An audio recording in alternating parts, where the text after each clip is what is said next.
ముముక్షు వ్యవహార ప్రకరణం 24వ కథ కుతర్కములు. బ్రహ్మజ్ఞానమే మన ఈ విచారణ యొక్క ఏకైక లక్ష్యము. మహావాక్య బోధను, ఆ బోధ యొక్క అర్థమును నిశ్చయపూర్వకంగా గ్రహించుటచే తప్పకుండా బ్రహ్మజ్ఞానం ప్రాప్తిస్తుంది. బ్రహ్మజ్ఞానానికి సంబంధించినవి 4. 1. ప్రజ్ఞానం బ్రహ్మ, అంటే ప్రజ్ఞ అంటే ఎరుకయే బ్రహ్మ. 2. అయమాత్మ బ్రహ్మ, అంటే ఈ జీవాత్మ బ్రహ్మమే అయి ఉన్నది. 3. తత్వమసి, అది ఆ పరమాత్మ వస్తువే నీవై ఉన్నావు అనే తెలియడం. 4. అహం బ్రహ్మాస్మి, నేను బ్రహ్మమే అయి ఉన్నాను అని తెలియడం.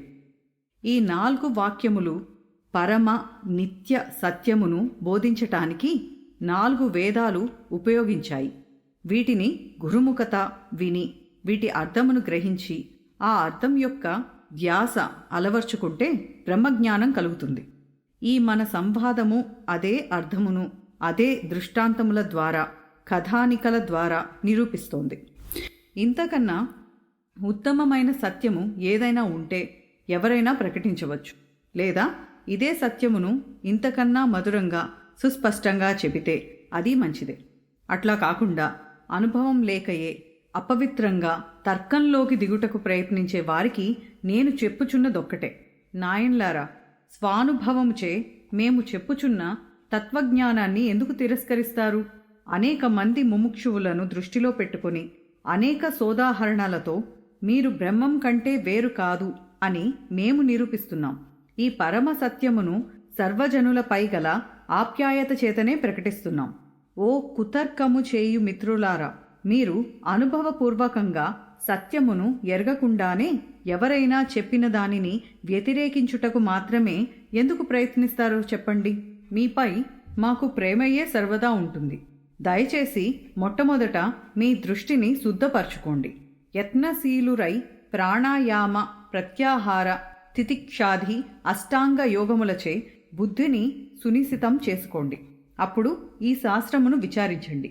ఇది సత్యమో కాదో మీరే నిర్ణయం చేసుకోండి. ఇంతకు మించి మీకు మేము ఏమి చెప్పగలం? ఓ సర్వజనులారా, మీలోని ప్రతి ఒక్కరిలో స్రవించుచున్న అమృతతత్వమును మేము గ్రహించాం.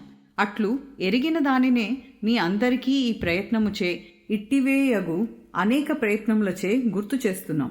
అట్టి మేము శ్రేయాభిలాషులమే కాని ఏమాత్రం శత్రువులం కామే.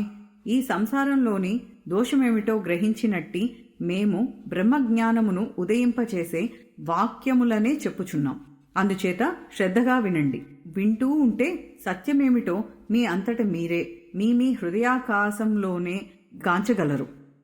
పరమార్థ సత్యమేమిటో నిర్దుష్టంగా, దోషరహితంగా, ఆనందోత్సాహాలు కలుగచేసే విధంగా చెప్పటానికే ప్రయత్నిస్తాం. ఏ వాక్యాలైతే పూర్ణమగు మీ స్వరూపం గురించి, ఈ దృశ్యముతోనూ శరీరాదులతోనూ గల సంబంధం గురించి సమగ్రంగా బోధించుటలేదో అవి ఆప్తవాక్యాలు కాజాలవు సుమా. ఓ రామచంద్ర, మేము తపోధ్యానాది అనేక ప్రయత్నములచే బ్రహ్మ సాక్షాత్కారము కలిగించగల బుద్ధిని కలిగి ఉన్నాం. భగవంతుని సంకల్పం చేతనే ఇట్లు మీ అందరిపై కురుస్తున్న కరుణామృత రసంగా ఈ మా వాక్యాలు చేర్చున్నాయి. మనం చేయబోయే ఈ విచారణ సమస్త వేదోపనిషత్తులు ప్రతిపాదించుచున్న ఏక వాక్యమగు అఖండ బ్రహ్మతత్వమే లక్ష్యముగా కలిగి ఉన్నది. కనుక సర్వజనులారా, నిస్సంకోచకంగా ఇది వినండి. ఇది గ్రహిస్తే పరమ పురుషార్థము లభించగలదని చేతులెత్తి ప్రకటిస్తున్నాను.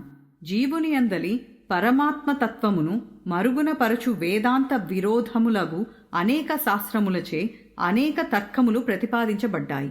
ఈ దృష్టిచే దర్శించబడుటచే ఇట్లు ప్రతిపాదించబడింది అను రూపమైన విచారణచే ఆయా ప్రచారములో ఉన్న వేరు వేరు సిద్ధాంతాలు, అభిమతాలు మనం ముందు చర్చించబోతున్నాం. ఈ విచారణ అంతా విజ్ఞాన దృష్టితో పరిశీలాత్మకమైన వివేచనాపూర్వకంగా చేయబడుచున్నది మేము చెప్పుచున్నాం. కనుక మీరు గ్రుడ్డిగా నమ్మవలసిందే అని చెప్పటం మా ఉద్దేశం ఏమాత్రం కాదు. అందుచేత చెప్పబోవున్నదంతా వివేక విమర్శల దృష్టిచే తప్పక పరిశీలించవచ్చు. మరొక ముఖ్య విషయం, మేము అనేక పురుష ప్రయత్నాలచే తపోధ్యానాదులచే మా చిత్తమును పరిశుద్ధపరచుకొని అప్పుడు మాకు అనుభవమైన సత్యమును మీ ముందు ఉంచుతున్నాం. జనులలో అనేక మంది తగు యత్నం చేసి ఉండకపోవుటచే వారి మనస్సులలో పదార్థిక దృష్టి, మెటీరియల్ వ్యూ పాయింట్, ప్రాపంచక దృష్టి బలవత్తరమై ఉండే అవకాశం ఉన్నది. అందుచేత కొంచెము మాపై విశ్వాసముంచి ఈ విచారణను స్వీకరించెదరుగాక. మేము తపోధ్యానాదులు అధికంగా చేసి ఉండలేదు కదా, మరి ఇది వినటానికి అర్హులమా అనే శంఖను కూడా త్యజించండి. ఉత్తమ కార్యాచరణము కొరకు ఇందలి విచారణ జీవుని తీర్చిదిద్దగలదు. అందుచేత ఇది పఠించునప్పుడు వినునప్పుడు ఓర్పును శ్రద్ధను వీడకండి. ఒకచోట కొంచెం అర్థమగుటకు సులభంగా లేనంత మాత్రాంచేత వెనుకకు మరలవద్దు. అవసరమనుకుంటే విజ్ఞులైన వారితో సంభాషించి అనుమాన నివృత్తి చేసుకోండి. గ్రంథమంతా చక్కగా పరిశీలించుటం జరిగితే అటు తర్వాత దీని ప్రయోజనమేమిటో మీరే గ్రహిస్తారు. ఈ జీవుడు బ్రహ్మమే కదా, ఇక ప్రయత్నం మాత్రం ఎందుకు అనే తర్కమునకు లోబడి అప్రయత్నశీలత్వం ప్రతిపాదించే వాదోపవాదాలను నెత్తిపై మోయటానికి మేము సిద్ధంగా లేము. ఊరకే వాదోపవాదాలచే మనస్సు కలత చెందుటయే జరుగుతోంది. జీవితము అమూల్యమైనది. కేవలం తర్క వితర్కములచే ఉత్తమ వస్తువును సాధించలేమని మా ఉద్దేశం. అనుభవ మాత్రమగు పరమాత్మ తత్వమును పొందుటకు చివరికి పఠించువాని అంతరంగమే స్థానము సుమా. మన ఈ విచారణ యొక్క పాత్ర లేని దానిని లేనట్లుగా ఉన్నదాన్ని ఉన్నట్లుగా చెప్పడం వరకే.